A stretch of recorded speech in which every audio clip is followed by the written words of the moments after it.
So at some point, most of us have seen the red mud lake in Kendal, Manchester. It's pretty interesting to look at, but did you know it's also dangerous? So let's get the facts from biology, chemistry, and environmental science professor at NCU, Dr. Mark Harris. Dr. Mark, morning, sir. Welcome to Smile Jamaica. All the very best to you and your family for the year, sir. Thank you. Morning. You said Kendal. I remember seeing a mud lake driving up Mount Russell. Is that a mud lake? How many mud lakes do we have? Several, at least 3 or 4. Yeah. What causes they're it? in different states of. Yeah. Yeah. What You're causes? saying what causes it to? Yeah. Yeah. Oh, what causes the mud lakes? Well, the processing of bauxite involves a lot of waste material, and these waste materials are insoluble. You can't dissolve them. They just hang around. Stuff like sodium dioxide, titanium oxide, iron oxide, these things do not dissolve in water. So therefore, you have to have a place to store them safely. And that you see, bauxite produces tremendous amounts of waste material because it's really the soil there, as you can see there, that we are trying to extract something out of. It's like cracking a safe to get the gold out. And the gold in this case, so to speak, is bauxite. And it takes tremendous energy to break up that chemically to remove it. So the process we use is called the Bayer system, which involves the addition of boiling caustic soda. And this boiling caustic soda breaks up the soil, breaks up the bauxite, releases the chemicals, releases the aluminum oxide. And then even furthermore, energy is needed in Colombia and in the southern states in America. We use hydroelectric power mainly in Canada for that. Now, what you're seeing here, this photograph I took from the gypsum treated bauxite. Now, this is very interesting because what we use.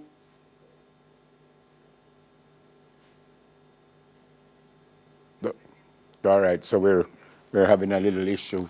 Hopefully we'll sort that out. An interesting interview here. Hopefully we'll sort that out and get back to Dr. Harris. In case you've just joined, we welcome you once again to Smile Jamaica. We're talking about the mud lake, and I said at the top that it's dangerous. I'm wondering now if there's any benefit to it at all, but hopefully we will get back to Dr. Harris and we can continue the interview. Maybe we try to get him on the phone and continue this.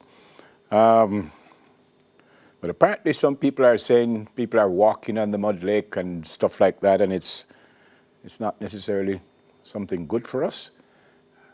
Again, I repeat, as I started, when I used to go through before they had the highway going up Mount Russell, you would see a huge lake. And I've always said, why you call it a lake? Because that just looks like mud, That's Dr. Harris right there. And, I guess he's the expert, so he will tell us. Dr. Harris, can you hear me now, sir? Yes, I can. Okay, well, welcome back, sir. I said at the top, if I was asking the question, if you know if it's dangerous, is there any benefit, or what are the benefits to a mud lake, if there's any? Can you repeat that? The benefits of? Benefits of a mud lake, if there are any benefits, because I said at the top that if you knew it was dangerous, but is there a benefit to the mud lake? Well, I wouldn't use the word benefit, but it can be used, it can be reprocessed. And one of the things that we have been thinking of is using some of this material for road base. In Jamaica and places we have marl for the base of the roads, and the marl it dissolves, and the mud lakes. Or what I found out with the gypsum treated mud lakes is that the gypsum hardens up the red mud relatively rapidly. And in my experience, I have done experiments which prove that these gypsum-treated sections, they do not dissolve readily at all. They are very strong, with high salt strength, and they do not contaminate the surroundings. Now, if we were to remove these and use them, we could use them for materials and even building materials. Now, the problem, however, is that the gypsum treatment only goes down to about 15 centimeters, and under that, we have this viscous material we can't use. So my objective in the future now is to turn over these 15 centimeters so that the bottom part of it, which is viscous, can get exposed to the atmosphere and exposed to the gypsum. And that's the problem we have today. And it's not very hard to do. It's just a matter of turning over that red mud. And today I haven't got the photographs here to be shown, which you have in your studio there, but we are having some problems here. So that's the situation. Okay, so what's dangerous about the mud lake? What's dangerous about mud lakes?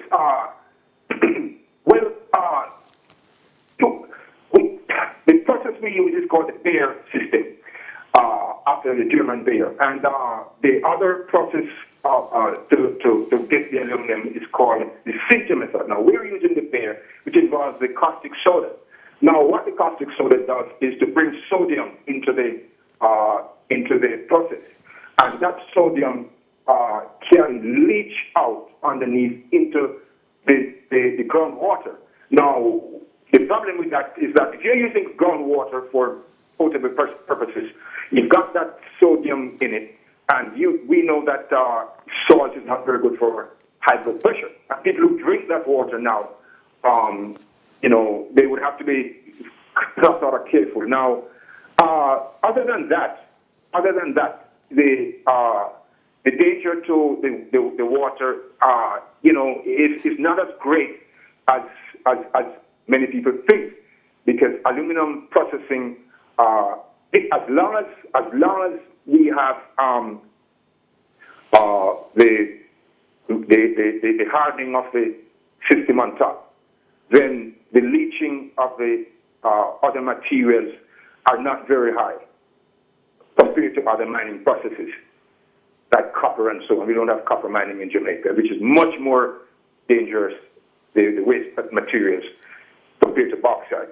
Now, the other danger is the physical danger of people walking on these mud lakes. Now, I have a photograph here of myself walking on these mud lakes, but it's the congealed aspects. If the mud lakes are hardened down 15 centimeters, then it's pretty safe to walk on it. So if we can ascertain the level of hardening of the mud lakes down to 15 centimeters, then we can be certain that it will be safe to walk on. All right, sir. Thank you so much for speaking with us. Unfortunately, we're all at time, sir, so stay safe. Happy New Year to you and your family, sir. Biology, Chemistry, and Environmental Sciences professor at NCU, Dr. Mark Harris. Folks, on the other side of the break, we explore the ins and outs of the Hugo Delivery Super App. Stay with us, please. Soon come.